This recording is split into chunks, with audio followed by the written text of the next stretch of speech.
Bonjour amis bassistes débutants et bienvenue sur ma chaîne sur un tuto du cover précédent qui est un morceau de Sinclair, je crois. Alors, ce morceau, je le connaissais en version album et il me plaisait pas vraiment. Et quand je l'ai écouté en version live, la version qui est proposée, et je trouvais que c'était super, ça groovait, c'était vraiment bien.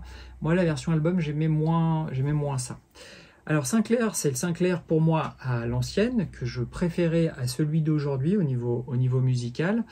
C'est un goût personnel, hein, voilà, mais j'aimais beaucoup ce qu'il faisait avant, j'avais écouté pas mal de ses albums et j'étais allé le voir d'ailleurs en concert à l'Olympia, c'était il y a au moins 20 ans.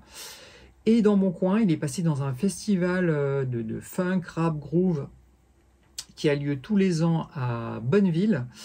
C'est un festival gratuit en plus avec plein d'artistes différents, des artistes internationaux. Et donc je l'ai vu à ce moment-là, je ne faisais pas encore de la basse, donc c'était il y a au moins 9-10 ans. Et le bassiste était vraiment excellent, parce que je ne faisais pas de la basse, mais j'écoutais déjà beaucoup la basse. Et j'étais très impressionné par sa façon de jouer, qui était vraiment propre, par les lignes de basse et par la mise en avant de la basse dans les morceaux de Sinclair. Donc c'était vraiment sympa à écouter, j'ai passé un bon moment. Donc ce même bassiste, donc je mettrai le nom en incrustation. Je l'ai revu sur un concert d'NTM, où il jouait un morceau à la base de Nirvana et puis NTM rappait dessus, et franchement c'était vraiment pas mal.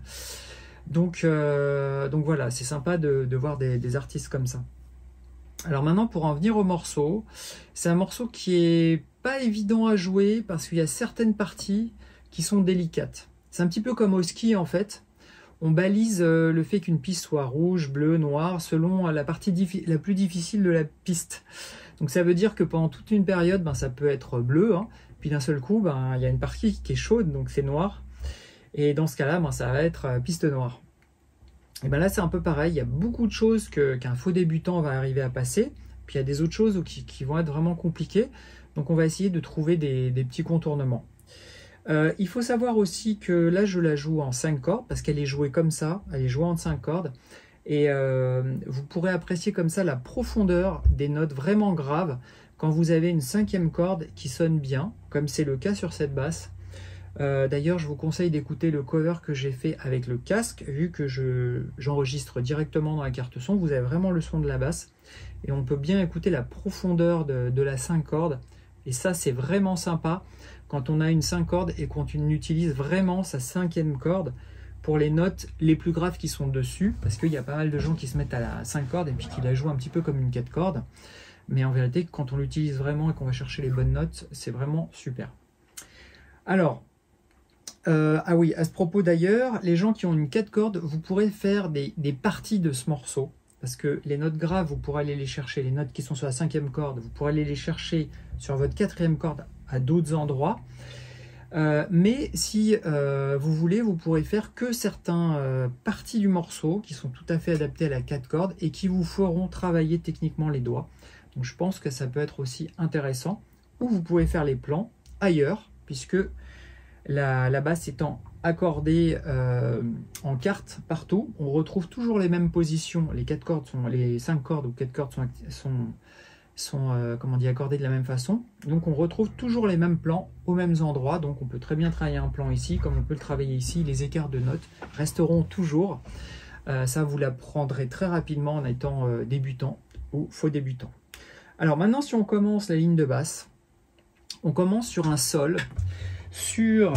En partant du haut, on va dire la 2e corde, la 2e corde visuelle. Donc là, on va chercher un sol et on va faire. D'accord? Donc le sol. Ensuite, on va aller chercher ici le sol bémol et on va chercher ici le fa. D'accord?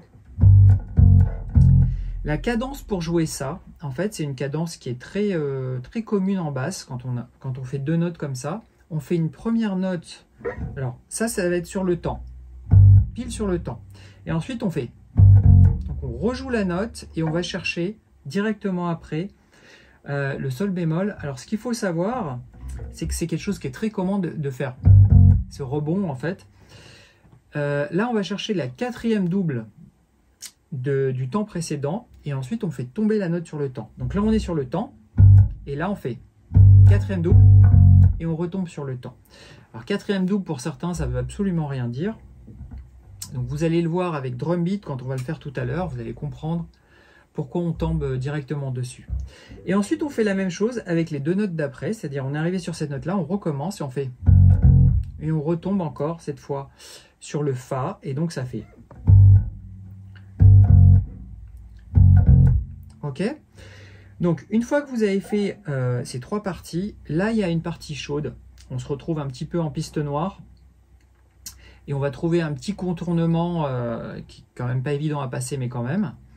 On va se retrouver maintenant avec 10 notes qui sont en double croche. D'accord? Donc c'est 10 notes qui suivent en double croche, avec 2 glissés en aller-retour. Donc ça va faire quelque chose comme ça.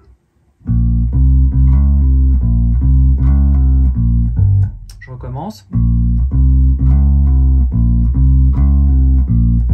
D'accord? Et donc là, en tout, il y a 10 notes qui se suivent. Au niveau du temps entre chaque note, c'est exactement le même. D'accord? Et on va le voir d'ailleurs pareil sur drum beat. Et là, cette partie, il faut la commencer au bon moment. Pour la finir, quand on arrive ici, on repart sur le sol de tout à l'heure pour recommencer le début de la ligne. D'accord? Alors, les notes qu'on utilise pour ce passage, on voit que mes doigts sont assez en tension et c'est normal parce que toutes les notes ici vont être liées. Toutes les notes vont être liées. Donc comme elles sont liées, je vais aller les chercher en gardant le maximum les doigts sur les cordes comme ça. Donc c'est pas évident de les faire en sautant d'une corde à l'autre en ayant les doigts trop serrés. Alors que là, ben, je suis sûr que mes deux notes vont être liées. D'accord? Donc là, on va chercher le si bémol, le do et le do dièse. D'accord? C'est sur ces trois notes que ça se joue. Donc, on tire la corde sur la première note, si bémol. On tire la corde pour la deuxième note, le do. Donc, ça fait. Et on retire la corde sur le do pour faire un glissé. Et on va faire glisser l'annulaire sur le do dièse et on revient. Ça fait. D'accord? Là, je retire. Quand je tire, mon doigt part presque en même temps que le moment où je tire ma corde. Ça fait. Alors, quand vous avez ce mouvement, il faut le travailler doucement jusqu'à ce que vous le chopiez. Personnellement, pour vous donner une petite idée, j'ai travaillé le morceau le soir. J'ai travaillé une demi-heure, j'ai travaillé cette partie quand même pas mal et c'était pas terrible. J'arrivais pas à bien faire passer le truc. Ça ripait un peu, ça allait pas très bien. J'ai dormi et le lendemain matin, j'ai rejoué et j'y étais presque, c'était presque nickel. Il m'a pas fallu beaucoup de boulot supplémentaire pour réussir à le passer. Comme quoi, quand on joue régulièrement d'un instrument, le cerveau continue à travailler même quand on dort, même quand on fait des temps de pause, il faut le savoir. Donc quand vous saturez, vous posez votre basse et vous revenez, je ne sais pas, 10 minutes, un quart d'heure plus tard, et vous verrez que non seulement vous n'aurez pas perdu là où vous en étiez, mais que ça ira même souvent un peu mieux, alors que vous n'avez même pas joué. C'est la magie du cerveau. Ok? Alors, si on regarde cette partie sur drum beat, ça va donner ça. Je vais la mettre à 60 BPM, sachant que le morceau, sauf erreur, il est à 85, pardon. Donc ça fait... D'accord? On entend bien le...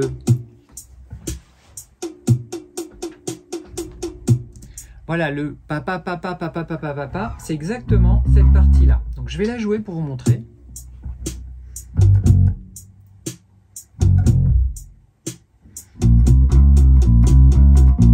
Je recommence.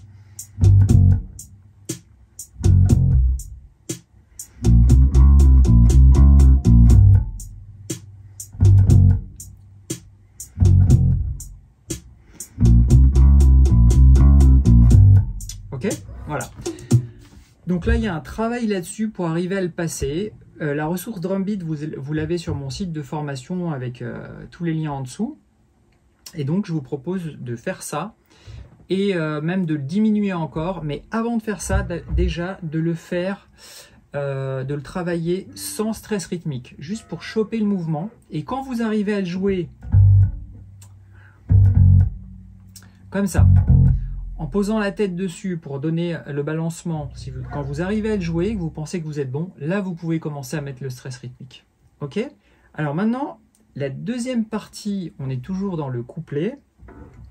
On va repartir de la même façon. Et là, c'est un petit peu délicat, mais moins que de glisser. On va faire une ghost note. Ensuite, on va aller chercher ici le La dièse et son octave. Ce qui est délicat, justement, c'est qu'il faut aller vite. Donc, je tire ma première ghost note avec mon index et je retire avec mon index pour aller chercher ma note, pour ensuite aller chercher avec mon majeur l'octave. Je parle de la main droite.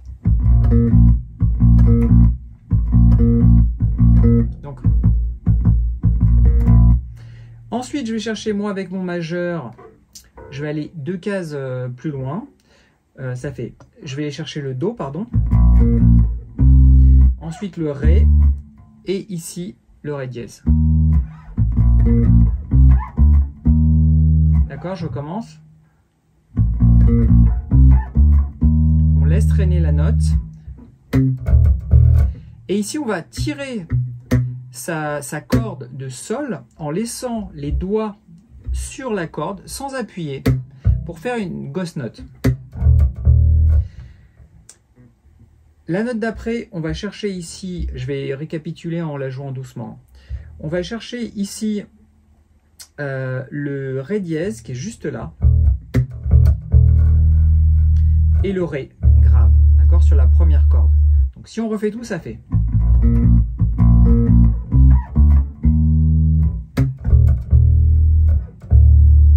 D'accord, donc Ré dièse et ensuite on va sur le Ré grave. Je recommence.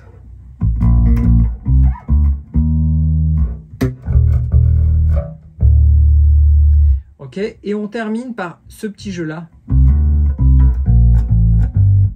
D'accord? Donc on va faire Do, Ré en hammer, index, annulaire. Je reviens sur le Do. Ensuite, je vais chercher ici le Si bémol, La et Sol. Et je reviens sur le Sol. Je recommence. Donc si je reprends tout, ça fait.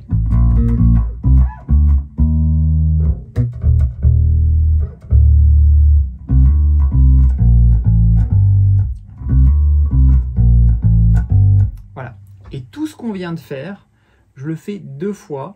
Alors vous allez tout retrouver sur la partition et sur le cover. Comme ça, vous arriverez à faire le lien, parce que comme ça, c'est pas évident, il y a beaucoup de notes et il y a pas mal de passages.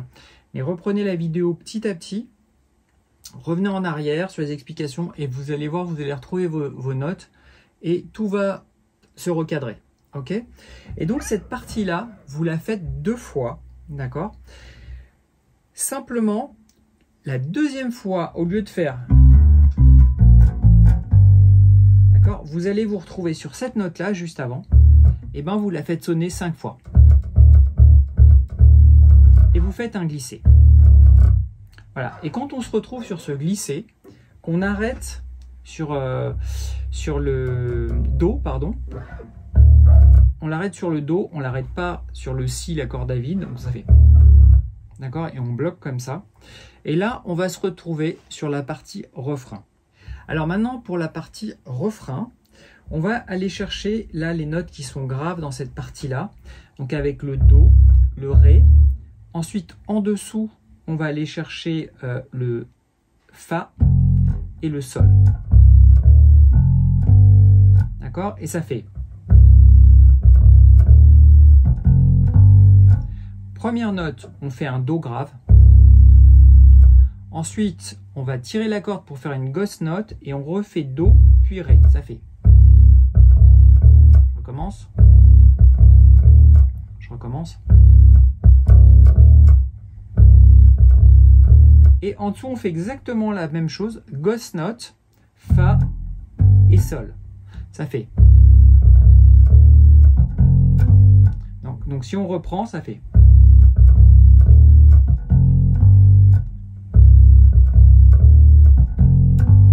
Pareil, il faut vraiment poser les notes au bon moment. Encore une fois, vous aurez la partition pour vous aider et le cover. Ok ? Et ensuite, on va faire un petit passage sympa qui fait. Donc ici, on va aller chercher le si bémol, le do, le sol, et on revient sur le si bémol. Ça fait. Donc si on reprend tout, ça fait.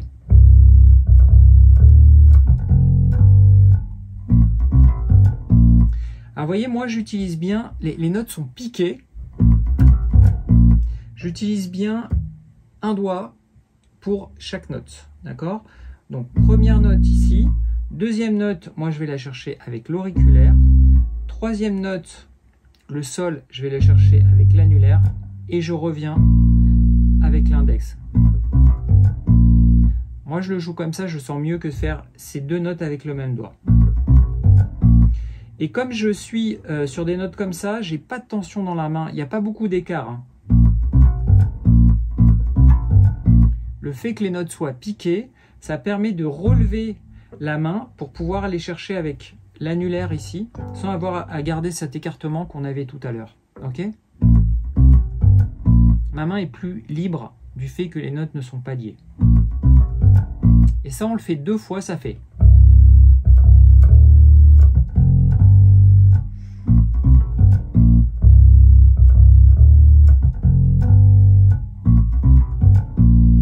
La troisième fois, on va faire.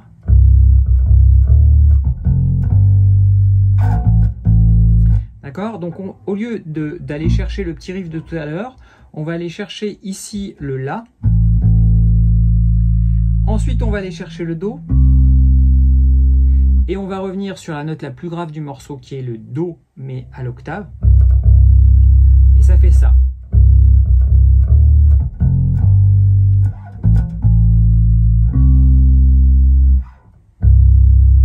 Ok, je recommence.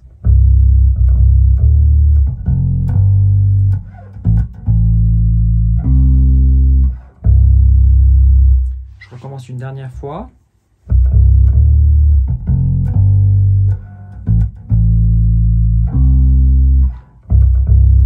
Et là, on va faire ça.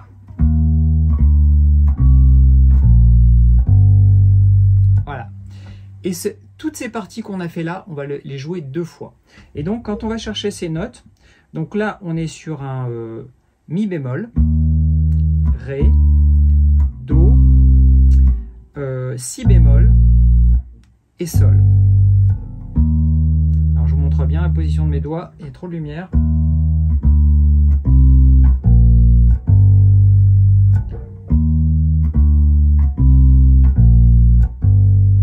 D'accord ? Et toute cette partie, on le fait 2 fois et il va nous rester juste un petit pont et on a tout le morceau. Ok ? Alors pour le pont, c'est quelque chose que vous pouvez faire sur une 4 cordes. C'est un petit riff qui est vraiment sympa, une petite ligne qui est vraiment sympa et qui donne ça. On va la voir en détail tout à l'heure.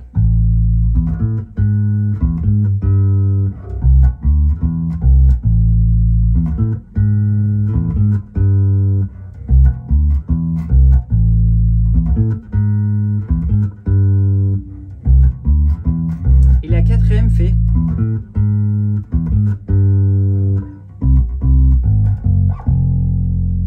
Ok. Alors, on va voir cette partie-là.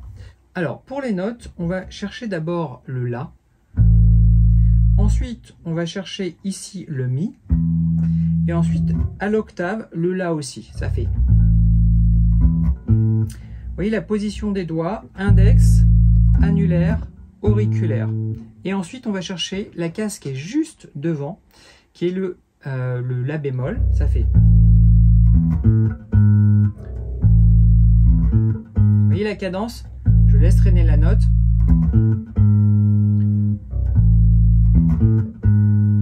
Ensuite, je vais chercher ici mon Mi. mon La bémol et mon Sol. Ça fait. Donc le Mi avec moi l'auriculaire, annulaire pour le La bémol, et ensuite le Sol, ou avec l'index. D'accord, je recommence. Et ensuite ce petit passage qui fait. Donc Do, Ré, Mi, Do, La. Donc ça fait Do, auriculaire, index, annulaire, auriculaire, index. Je recommence.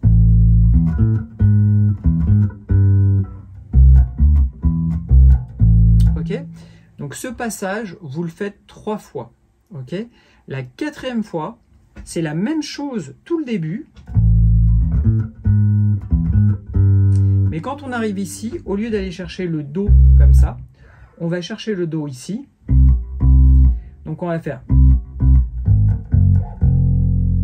Donc au niveau des notes, on va chercher le Do, le La bémol, juste au-dessus, le Sol bémol et le Fa. Ça fait. Pardon. Donc on va chercher le Do, le Sol bémol, le La bémol et le Fa. Et ça fait. Ok, donc je recommence. Si on refait cette partie, ça fait.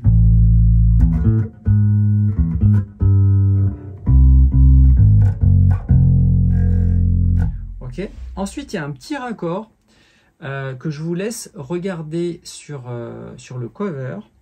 Et ensuite, on enchaîne. On reprend la partie refrain. Et on la monte d'un demi-ton. Tout à l'heure, on faisait.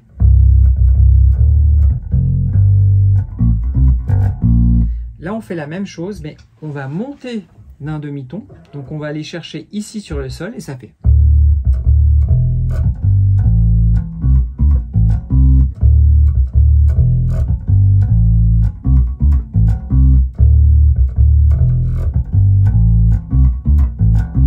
Et on monte tout d'un demi-ton.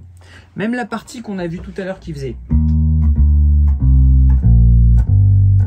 Et bien on va la partir d'ici, c'est la même chose, ça fait. Ok, donc je recommence, ça fait.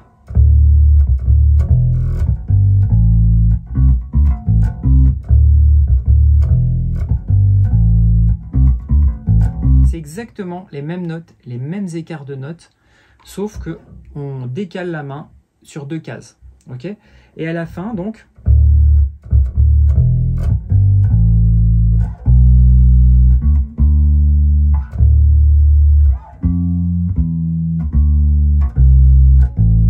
c'est exactement le même passage qu'on a vu 2 tons plus bas et qu'on refait cette fois 2 tons plus haut, tout le même passage. Vous verrez ça aussi dans la partition. Je ne vais pas tout redécrire cette partie parce que c'est la même chose et le tuto va durer vraiment trop longtemps. Une fois que vous avez fait ça, vous regarderez l'agencement de la structure et vous avez pratiquement toute la ligne de basse. Ça va vous demander un petit travail de votre côté pour retrouver les quelques notes manquantes pour faire des petits raccords. Mais ça, c'est un travail qui est intéressant à faire. Surtout que là, je vous aide pas mal parce que vous avez tout. Hein. Vous avez la partition et le cover. Donc, vous avez tout ce qu'il faut. Et c'est aussi quelque chose que vous devez faire. Essayer de chercher, comprendre, trouver si c'est les bonnes notes, comparer avec la partition quand vous avez une partition. En ce qui me concerne, le relevé, je l'ai fait à l'oreille. Hein. Je ne l'ai pas chopé quelque part. Donc, j'ai tout relevé les notes à force de travailler de cette façon-là. Et ce qui me permet aujourd'hui d'avoir une bien meilleure oreille et de pouvoir relever ce genre de morceaux assez rapidement. Ce que je vous recommande de faire. Alors moi, les tablatures, je les propose, je les donne parce que ça aide beaucoup de monde. Beaucoup de monde a besoin des tablatures. Moi, je n'en ai jamais eu. Je le rappelle encore une fois. J'ai jamais eu de tablature ni quoi que ce soit de papier pour travailler la basse. Parce que c'est la meilleure façon de travailler son oreille. de ne pas bloquer avec un papier. D'ailleurs, quand vous avez un papier devant vous, c'est très difficile, même si vous connaissez le morceau par cœur, d'enlever ce papier pour jouer sans papier, sans tablature. C'est compliqué. On l'enlève et on se dit, ah, on ne sait plus où on est, etc. Donc c'est pour ça que je vous recommande au maximum, ça c'est pour vous aider à mettre les choses en place, mais le plus tôt possible, d'enlever les tablatures, les partitions, de façon à vous libérer et d'être plus dans l'instant présent pour trouver aussi les bonnes notes. Et vous allez voir qu'en faisant ce genre de choses, sans vous fixer sur un papier qui vous dit sur quelle case appuyer, et ben vous allez avoir petit à petit des choses qui vont se développer en vous, et notamment le fait d'aller chercher la bonne note automatiquement. La main va aller vers la bonne note quand vous allez entendre un écart de notes, et c'est vers ça qu'on veut arriver, de façon à jouer de façon beaucoup plus libre. Enfin, c'est plutôt ma façon de voir, hein. Il y en a d'autres qui vont vous dire que le papier est très important. Moi, j'estime que si vous voulez jouer plus librement, il faut enlever vite le papier pour arriver à jouer les morceaux sans rien. D'ailleurs, si vous vous retrouvez dans une école avec un concert d'école, normalement, vous n'allez pas avoir les partitions devant vous, hein. Comme dans les concerts, les gens n'ont pas des partitions devant eux, ils connaissent leurs morceaux par cœur. Et puis, ils savent aussi faire des petits remplissages tout seuls parce qu'ils ont une oreille, parce qu'ils ils ont beaucoup joué le morceau, c'est des professionnels, d'accord. Mais même nous, à notre niveau, on peut le faire. Ok, voilà, c'était un petit aparté sur le papier, tout ça, voilà, que moi je propose parce que c'est toujours tellement demandé. J'ai dit, bon, je vais filer, la tablature. Mais moi, je ne l'utilise pas du tout, ou pratiquement pas. Je l'utilise vraiment pour faire la vidéo avec les notes et vous proposer cette ressource. Ok, alors comme d'habitude, vous retrouverez toutes les ressources partition drum beat sur mon site dans la partie gratuite. Faites-en bon usage, vous pouvez régler la vitesse. Et comme je vous ai dit, travaillez d'abord lentement, sans stress rythmique. Ensuite, vous rajoutez drum beat pour jouer dessus. Et puis quand vous êtes bien, vous pouvez jouer directement sur le morceau. Le mieux, c'est d'essayer de retrouver ce morceau sans basse. Comme ça, on entend vraiment votre basse. Alors, ça n'a pas été le cas pour moi. J'ai pas pu, pour ce morceau, j'ai pas trouvé. Alors déjà, c'est assez rare, hein. Je ne sais pas si quelqu'un a déjà proposé la cover de ça. Donc voilà. Mais quand vous jouez sur une partie sans basse, c'est intéressant parce que là, vous entendez exactement ce que vous faites. Vous n'êtes pas couvert par la basse du morceau. Et là, comme c'est vous qui devez faire le jeu de la basse, c'est là que vous vous rendez compte de toutes les petites erreurs de placement que vous avez, qu'on n'entend pas forcément quand on le joue avec un morceau avec la basse. Et c'est d'ailleurs ce qui vous arrive quand vous allez aussi jouer en groupe, les premières répètes. Là, c'est vous qui devez faire la musique. Donc pour le coup, c'est toujours quelque chose de très intéressant parce que c'est vous qui devez poser les notes, qui devez faire le rythme au bon moment, etc. pour que ça sonne. C'est là que vous allez vous rendre compte si vos placements sont corrects ou pas. Ok les amis, alors écoutez, je vous souhaite bonne basse avec ce morceau qui est franchement super à jouer et qui est pas si difficile. Il y a beaucoup de notes, mais une fois qu'on a chopé les parties, franchement, elle s'agence bien et le morceau est pas si compliqué. Il y a 2-3 endroits techniquement compliqués, mais dans l'ensemble, la structure, etc., il n'y a pas vraiment de piège. Voilà les amis, amusez-vous bien, bonne basse et à bientôt pour un prochain morceau. Bye.